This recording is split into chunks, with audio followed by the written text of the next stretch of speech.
Hello and welcome to another update. In this one I'll be covering the latest developments throughout the front line, and then I'll be going over what I expect for the September month, as today is the 1st of September. So let's do a general assumption analysis based on what has happened over the past 3 months, what will happen this next month. So starting out, we see some fighting here by the Verbova direction as the Ukrainian forces continue gathering their troops here to the north of Robotyne. They here attempt to gather enough troops to make an assault through the Russian first defensive line, main defensive line, allowing them to capture Verbova and push onwards. Then we move on to the direction of Bakhmut, where Ukrainian forces continue their attacks in the direction of Lyshivka, as the village is currently contested between the north and the south, and both sides are heavily fighting over the control of it. We also see some fighting here in the direction of Andreevka to the south of it. We then move on to the Luhansk-Kharkiv border, where here the Russian forces continue their attacks in the direction of Kislivka and Kotlyarivka, as well as in the direction of Sinkivka to the northwest, the east and southeast of the village in the direction of Petropavlivka as well.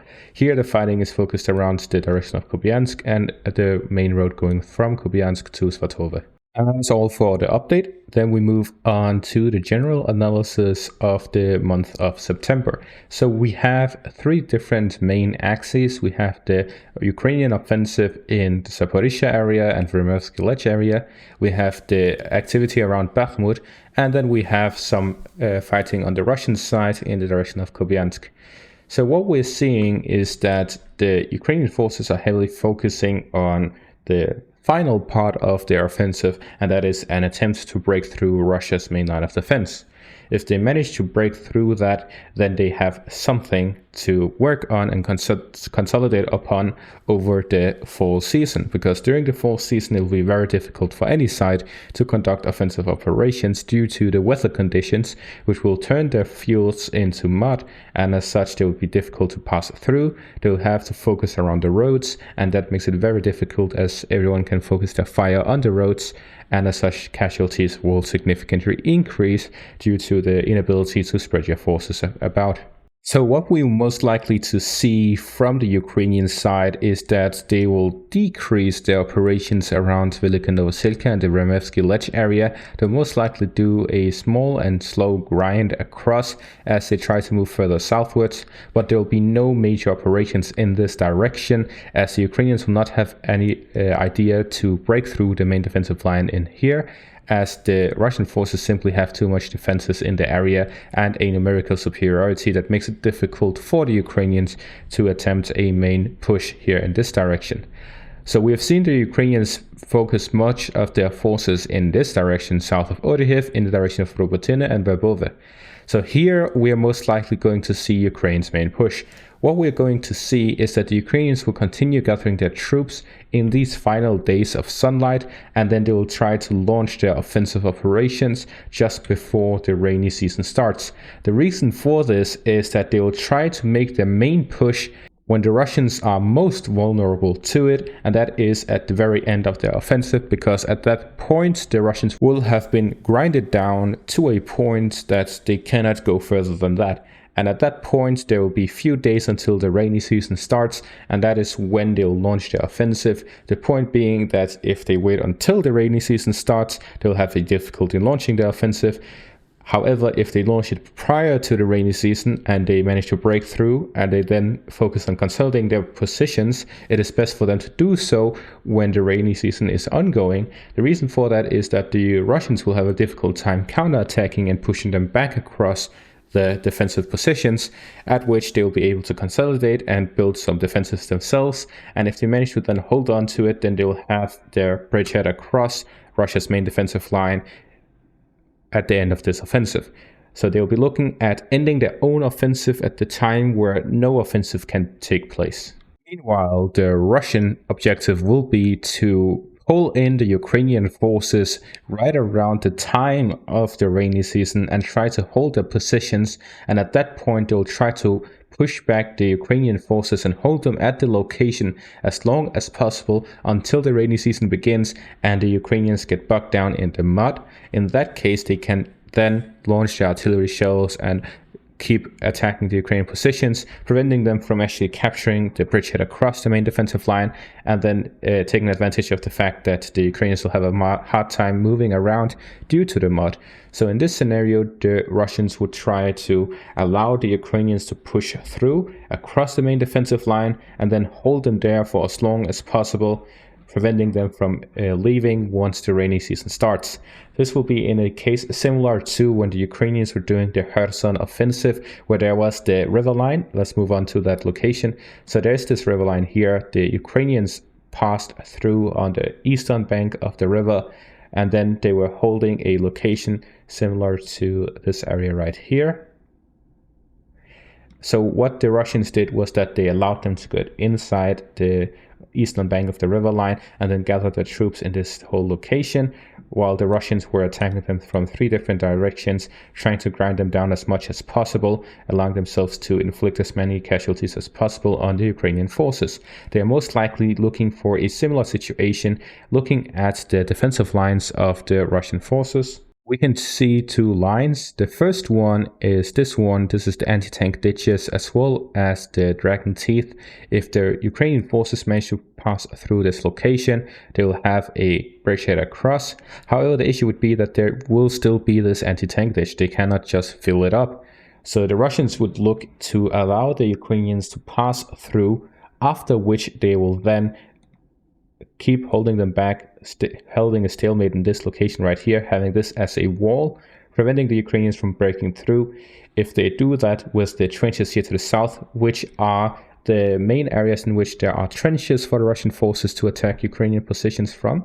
So the Ukrainians will be fighting here in this location in between the anti-tank ditch and the Russian trenches, and the Russians will try to have the Ukrainians stay in this place for as long as possible. If the rainy season then starts, then this would be a de facto river line. Essentially, they'll have the same effect as one, as the Ukrainians will not be able to just freely pass back over across, and the Russian forces will be able to use this as a field where the Ukrainians cannot retreat from. So they just need to hold their positions, stay in their trenches, and they'll be able to inflict as many casualties as possible on the Ukrainians while having the most advantage possible. So that seems to be the plan and the reason why the Russians built the fortifications like this. This is, of course, speculation based on the facts we have here on the field, but then again, it is an educated guess, as I've been reporting on this war for quite a while now. So this is based on the experience I've had throughout the war. I do not say that I have made that many correct predictions in the past. However, it has happened, and I've learned from my mistakes as well. So what we're seeing is that the Ukrainians are heavily focusing on actually going to Verbove. The reason for this is because they want to get some sort of victory from the offensive so far. So far, all they've managed to capture in this area is Robotyne, and that is not enough for them to justify spending 3 months of summer for only that. Therefore, they want to break through the main line of defense. If they manage to break through the main line of defense, they can say, well, we may not have captured much, but we've broken through the main line of defense. This gives them an advantage for next summer, and as long as they receive the tanks and jet planes and whatever else they're asking for, they'll make sure to succeed next time. However, the current situation is that they have only managed to capture Robotyne, and as such, capturing Verbove is a heavy goal for them. Tokmak is now not reasonable. It is not a possibility for them to actually take Tokmak because it is just too far. They have to break through 2 lines of defense, then the Tokmak defenses itself. All of this while stretching in a very thin line. They will not have air superiority. They will not have any of the other things. There are as many minefields in this area. It is simply not reasonable. And as such, their goal is Verbove. They want to end their offensive with the capture of Verbove.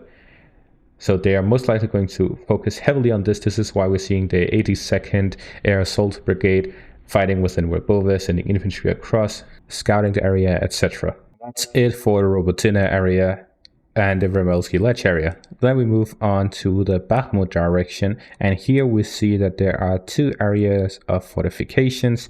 Although the Deep State map hasn't fully updated the area, I have some of it here on my own map, and that is at the Kodema area. So we have seen that the Russian forces have actually filled out the fortifications here, the whole area to the south as well. So the Russian forces have a defensive line beyond Bakhmut. However, as a result of what we've seen the past 3 months, there's no indication that the Russians want to give out on Bakhmut.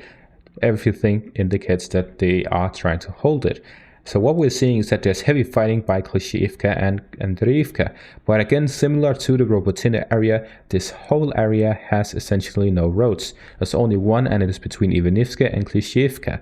So if the Russian forces want to defend this part, they need to hold on until the rainy season. This happens somewhere in the middle of September. So the Russian forces are here looking to hold on for the next 2 to 3 weeks as they try to wait for the rainy season. When the rainy season begins, this whole area in between the roads are essentially completely useless, as it will be very muddy and it will be difficult for any armored assaults across. This means that as long as the Russian forces hold out until the rainy season, they can then focus their forces on fighting for Klishchiivka and Andriivka, try to push the Ukrainians back, focus their artillery shells on across the whole front line. As we see, there's a lot of mud they have to retreat across if they want to go back to their defensive positions. This whole area could end up as a gray zone, as the Russian forces will not be able to advance themselves, but at the very least will try to push the Ukrainian forces back across. If the Ukrainians do not retreat, then they'll be under constant artillery fire across this whole area, and they have a difficulty actually moving through, evacuating, medevacs, and so on, as there will be a lot of mud. So most likely this whole area will turn into a gray zone. The Russians will try to recapture Klishchiivka and the area of Andriivka, some small area across it to recapture the fortifications and so on. But most likely this whole area, the rest of it, will turn into a gray zone, and that is if the Russians manage to hold on to Klishchiivka and Andriivka until the rainy season begins. At that point, this will most likely happen. On the contrary, if the Ukrainians manage to hold on to Klishchiivka and Andriivka, manage to capture them, then the defensive line will turn and the gray zone will be somewhere east of this area, as the Ukrainians will not be able to continue their offensive, but at the same time the Russians will not be able to hold on to these areas and conduct a counteroffensive. So most likely the front will move a bit backwards to the main road south of Bakhmut. So that is most likely the case here in the Bakhmut front. Then we move on to the final part, and this is the Luhansk-Kharkiv front. So we see here that the Russians are the ones who are on the offensive here, and what we're seeing is that there are 3 main parts of this front. There's the Kreminna part, the Svatove part, and the Kupiansk part. As for the Kreminna part, this will continue as it has been for the last 9 months, actually for last year. Since last year, fighting has happened in this direction, around the east of Liman, the Serebrenki forest area, and the general front by the Serebets River. So most likely the Russians will continue defending, and the Ukrainians will continue defending. Artillery duels, fighting through the Serebrenki forest area. No major offensives, no major pushes in this direction. It will be a continuous stalemate, not just for September, but most likely until winter season starts again. As for the northern part, there will be heavy fights for this road here to the east of Kupiansk, across the Oskar River line and down towards Svatove. This road here is the lifeline of the Ukrainian supplies across this part of the front.